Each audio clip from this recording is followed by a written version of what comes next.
¿Quién nos separará del amor de Cristo? ¿Tribulación o angustia o persecución o hambre o desnudez o peligro o espada? Esa manera de pregunta está en signo de interrogación. ¿Quién nos separará? Así, persecución, angustia, tribulación. ¿Qué cosa nos va a poder separar? Algo nos puede separar del amor de Dios que es en Cristo Jesús. Si algo nos pudiera separar, entonces tocaría quitar de la Biblia Primera de Juan, capítulo 3, versículo 9. ¿Qué dice Primera de Juan 3:9? Dice, el que es nacido de Dios no puede pecar. ¿Por qué no puede pecar? Porque la simiente de Dios permanece en él. ¿Quién es la simiente? Gálatas 3:16 dice, la simiente habla de una simiente, no habla de muchas. No dice en plural las simientes, sino de una, la cual es Cristo. ¿Quién es esa simiente? Cristo. ¿Por qué no podemos pecar? Porque la simiente de Dios permanece en nosotros. ¿Cómo sabemos que permanece en nosotros? ¿Cuándo fuimos sellados acaso con el Espíritu Santo? Cuando en la Biblia se habla de ser sellado con el Espíritu Santo, cuando en la Biblia se habla de tener el Espíritu Santo, ser lleno del Espíritu, hay una característica que aparece antes. Para que una persona sea llena del Espíritu Santo, ¿qué dice Hechos capítulo 2, versículo 38? Ese versículo, hay personas, ya sabemos, que solamente pueden leer una parte, pero hay otra parte que no pueden leer. Nosotros antes éramos igual, nosotros antes de ser salvos podíamos leer la parte que se puede leer desde la ley. Leíamos con nuestra lógica. Al leer con nuestra lógica, hay una parte que no podíamos leer. Ahora podemos leer toda la Biblia. La parte que antes era inentendible y podemos leer la parte que para el hombre natural es entendible. Y podemos explicar la una que no niega la otra. Ese versículo dice que arrepentíos y bautícese cada uno de vosotros en el nombre de nuestro Señor Jesucristo. Hasta ahí normalmente lo puede leer todo el que está bajo la ley. Eso es normal. Todo el que está bajo la ley puede leer esa parte del versículo, pero no puede leer la parte final.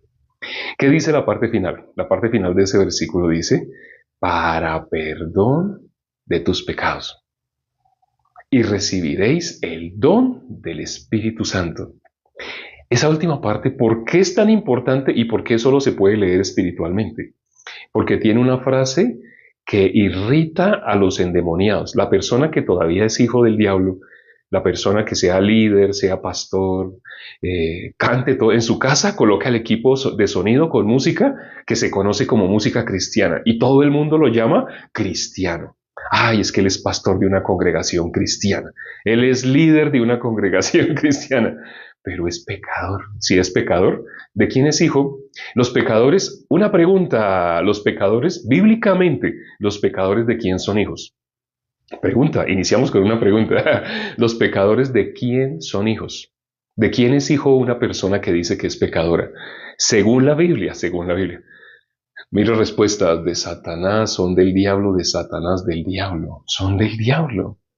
Los pecadores son del diablo. Ahora, sé que esto a más de uno lo sorprenderá y dirá, ¿de verdad? Sí, en la Biblia muestra que sí, sí. En la Biblia dice, por cuanto todos pecaron, están destituidos de la gloria de Dios. ¿Cómo dice Génesis 3? Dios maldijo la tierra. ¿Quién es la tierra? ¿Nosotros de qué fuimos hechos? Del polvo de la tierra. Ahora, no se preocupen, aquí les vamos a explicar cómo salir de esa condición de maldición. ¿Qué es ser maldito? Por cuanto todos pecaron, están destituidos de la gloria de Dios. Estar destituido de la gloria de Dios es estar en las manos del diablo. ¿Qué es estar en las manos del diablo? Por cuanto todos pecaron. Ser pecador no es, ay, yo dije una mentirita y me siento mal porque dije una mentirita. Ah, espera. Entonces esta semana, ¿cuándo fue que dijiste esa mentirita? Ayer, y yo me siento mal porque es que si yo no decía esa mentira me echaban del trabajo. Espera. Tú me dices que te sientes mal y estás acongojado y te sientes que le fallaste a Dios porque dijiste una mentira. Sí. Y bueno, entonces antes de que tú dijeras esa mentira, ¿tú no eras pecador? La persona queda pensando, también. Espera, entonces, tú dijiste una mentirita y eso te hace sentir pecador, ¿cierto? Sí. Y antes de decir esa mentirita, ¿no eras pecador? Sí, también. Entonces, ¿no te das cuenta el engaño en el que estás pensando del pecado, lo que te condena a ti es la ley, lo que te está condenando es la ley. Pues cuando tú me dices es que yo dije una mentira, estás hablando del punto 8 de la ley. Estás mencionando un punto de la ley. Pero bíblicamente, el ser humano, ser pecador no es dije una mentirita y me siento mal. No. Como tú mismo dijiste, antes de decir esa mentirita, tú también que eras pecador. Entonces, si antes de decir esa mentirita también eras pecador, ¿sabes por qué tu conciencia te muestra de esa manera? Romanos 3:23 dice, tú eras pecador desde Adán. Romanos 5:12, ¿qué dice? Por un hombre entró el pecado al mundo, por lo tanto el pecado pasó a todos los hombres, la muerte pasó a todos los hombres. Ser pecador es estar muerto. Ser pecador es ser hijo del diablo. ¿Quién es el muerto? ¿Quién está en la vida y quién está con la muerte? El árbol de vida. ¿Quién es el árbol de vida? Nuestro Señor Jesucristo. Pero hay un árbol que si tú lo comes, el fruto es para muerte, Satanás. Está la vida y está la muerte. Delante de ti está la vida y la muerte. El ser humano que escogió, escoge. El ser humano sabe que escogió la muerte. El ser humano se quedó con la muerte. Escoge. Delante de ti está la vida y la muerte. ¿Sabe qué escogimos todos nosotros en Adán? La muerte. Todos nosotros comimos de ese árbol que Dios dijo, el día que comas de ese árbol morirás. Todos quedamos destituidos de la gloria de Dios. Todos quedamos pecadores. Eso significa ser pecador. Pero aquí el versículo que hemos considerado el día de hoy dice, habla algo, hace una pregunta. Dice, ¿quién nos separará del amor de Cristo? ¿Quién nos separará del amor de Cristo? Tribulación o angustia o persecución o hambre o desnudez o peligro o espada. Nada nos puede separar. Entonces, ¿cuál es el amor de Cristo? Cristo es el Cordero de Dios que quita el pecado del mundo.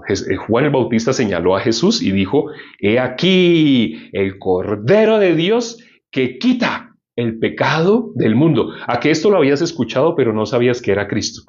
Sé que muchas veces habrás escuchado esta expresión, Cordero de Dios que quita el pecado del mundo. Sí, ¿quién es ese Cordero de Dios? ¿Qué es lo que quita? ¿Qué es lo que dice la Biblia que quita? El pecado del mundo. Jesús a eso vino, a quitar el pecado del mundo. ¿Cuál es el amor de Cristo? Nada nos separará del amor de Cristo. ¿Él por qué murió? ¿Él por qué fue a la cruz? Porque la paga del pecado es muerte. Y Jesús fue a la cruz a pagar el precio de tu pecado. Él murió para que tú fueras libre del pecado. Murió por todos nosotros, lo dice la Biblia. Por eso, el versículo que casi nadie puede entender, realmente la mitad de la Biblia casi nadie la puede entender, porque una parte la puede entender por lógica, pero la parte que es espiritual no la puede entender. Entonces ese versículo de Hechos, capítulo 2:38, cuando dice arrepentíos y bautícese en el nombre de nuestro Señor Jesucristo, hasta ahí entienden porque se imaginan que es un acto físico. Es algo que yo puedo hacer. ¿Tú necesitas algo que tú puedas hacer? Pues yo te voy a nombrar la parte final de ese versículo, que no es lo que yo hago, es lo que Cristo hizo. Cuando dice arrepentidos y bautices en el nombre de Jesucristo. ¿Qué significa el nombre de Jesús? Salvador de los pecados. ¿Qué hizo Jesús? Él murió por nuestros pecados. Por eso dice, cuando tú logres creer en el nombre de Jesucristo, tú fuiste bautizado en el nombre de Cristo. Si logras creer, ¿qué es creer en el nombre de Jesucristo? ¿Qué dice el resto del versículo? Para perdón de tus pecados. Bautizarse en el nombre de Jesucristo es para el perdón de los pecados. ¡Sí! ¿Qué hacen las personas que van y hacen un rito físico? Entran, cuando llegan al agua para que los bauticen, están secos, ¿cierto? Pero son pecadores secos. Los sumergen en el agua y cuando salen del agua, salen pecadores mojados. ¿Cuál era la diferencia? Antes de sumergirse en el agua, eran pecadores. Salieron del agua y siguen siendo pecadores. No hay ninguna diferencia. Pecadores secos antes, pecadores mojados. ¿Se bautizaron? No se bautizaron en el nombre de Jesús. ¿Qué tiene que ver con el nombre de Jesús una persona que todavía afirma que es pecadora? No sé si habías descubierto eso, pero quien ha creído en el nombre de Jesús, esa persona ha sido bautizada en el nombre de Jesús. Esa persona ha sido bautizada ¿para qué? ¿Qué dice el resto del versículo? Para el perdón de sus pecados. Eso es ser bautizado en el nombre de Jesús. ¿Qué recibe una persona que fue bautizada en el nombre de Jesús? Recibió el perdón de los pecados. Y si esa persona recibió el perdón de los pecados, ¿qué es lo que dice que le sucede a esa persona? Y recibirá el don del Espíritu Santo. ¿Quién recibe el Espíritu Santo? La persona que ha sido libre del pecado. Entonces, ¿por qué en muchas congregaciones le dicen, siente la presencia del Espíritu de Dios? Siente. ¿Por qué les dicen siente? Es espíritu. El espíritu no tiene por qué sentirse. ¿Pero por qué les dicen siente? Lo que les hacen sentir, ¿qué dice 2 Corintios capítulo 11, versículo 3? Lo que les hacen sentir es del diablo. El que maneja los sentimientos es el diablo. Cuando una persona ha sido libre del pecado no tiene por qué sentir. Yo sentí un escalofrío. Si sintió, aplicaron métodos de sugestión mental, aplicaron técnicas de manipulación, aplicaron técnicas de hipnosis. Cuando aplican esas técnicas en las personas, por medio de música y por medio de palabras, las personas sin darse cuenta entran en un trance. ¿Cuál es la finalidad de que hagan eso con las personas? Les quieren sacar esto, les quieren sacar el dinero. Pero no solo les sacan el dinero, sino que hacen que las personas crean que son hijos de Dios, porque les dijeron, ahí donde estás vas a sentir frío, una nube fría, el Espíritu de Dios se manifiesta por una nube fría, y la persona siente frío, porque están hipnotizados, los pueden hacer sentir frío, hacer calor, los pueden hacer ladrar como perros, los pueden hacer reírse, los pueden hacer revolcarse en el suelo. Eso se llama hipnosis, hipnosis en las que se conocen como iglesias, pero la Biblia dice, para que una persona pueda recibir la salvación, tiene que haber recibido el perdón de los pecados. Esto que te hemos dicho acá de una manera muy rápida, ya nos acabó el tiempo. Todos los días estamos compartiendo por 10 minutos, solo por 10 minutos, un versículo a esta misma hora, finalizando más o menos a esta misma hora.